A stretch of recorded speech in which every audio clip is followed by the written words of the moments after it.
He's gone to hell. As soon as I get back in the Oval Office, I'll also immediately end the war on Christians. I don't know if you feel it. You have a war. There's a war. Under crooked Joe Biden, Christians and Americans of faith are being persecuted, and government has been weaponized against religion like never before, and also presidents like never before. Here I am. I always say Al Capone was treated better than I was treated. Scarface, Al Capone, he was a tough one. Biden and his corrupt Department of Injustice have sent SWAT teams to arrest pro-life activists. They've targeted conservative parents at school board meetings who don't want filth taught to their children. It's filth. What they're teaching in schools is filth and nonsense, and we can't let that happen. But they're being targeted. And now the communists, Marxists, and fascists are going hard after Catholics, even plotting to send spies into Catholic churches. It's all come out, just like in the Soviet Union from days gone by. Now think of it. If you're Catholic, why would you vote for a Democrat? What they're doing to Catholics, I don't know what's going on with the Catholics, but they're really being persecuted.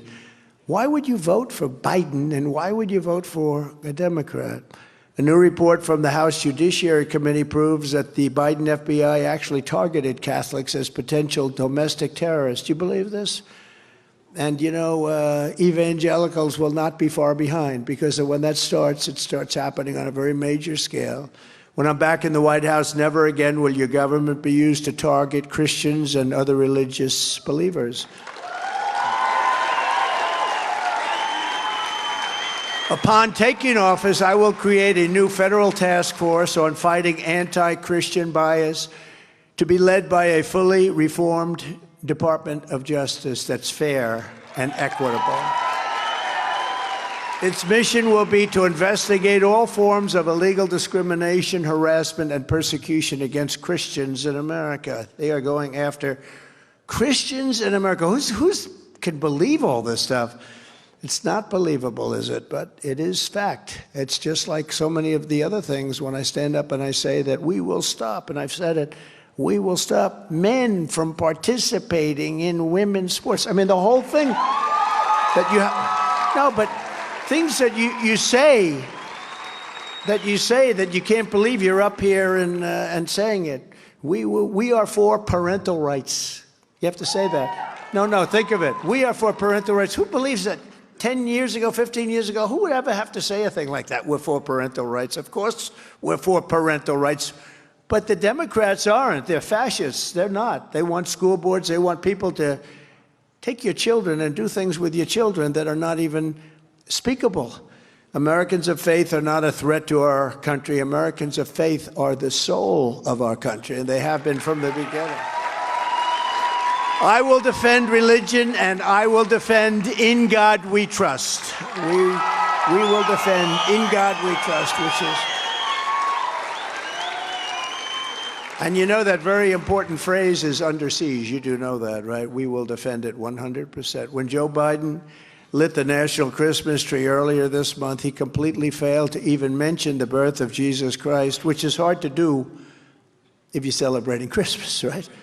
He didn't mention Jesus Christ in his remarks. Not for 3 years he hasn't mentioned that, and barely mentioned God. When I was president, we brought back the beautiful phrase, Merry Christmas, and I said I'd do that. I'm very proud of that, actually, because as I said at the beginning, it was really under siege. And when I lit the Christmas tree each year, it was my honor to publicly celebrate the true source of Christmas joy, which is Jesus Christ. As president, I kept every promise I made to Christians and more, and I think everybody in this room understands that very well. That's pretty well documented. In our first 4 years, we appointed nearly 300 federal judges and 3 great Supreme Court justices. I stood up for religious liberty at home and all around the world. I protected innocent life, and I defended the Judeo-Christian values of our nation's founding. I proudly recognized Israel's eternal capital and opened the American embassy in Jerusalem, which is a big thing. I also recognized Israeli sovereignty over the Golan Heights. And, they were looking to get that for 72 years.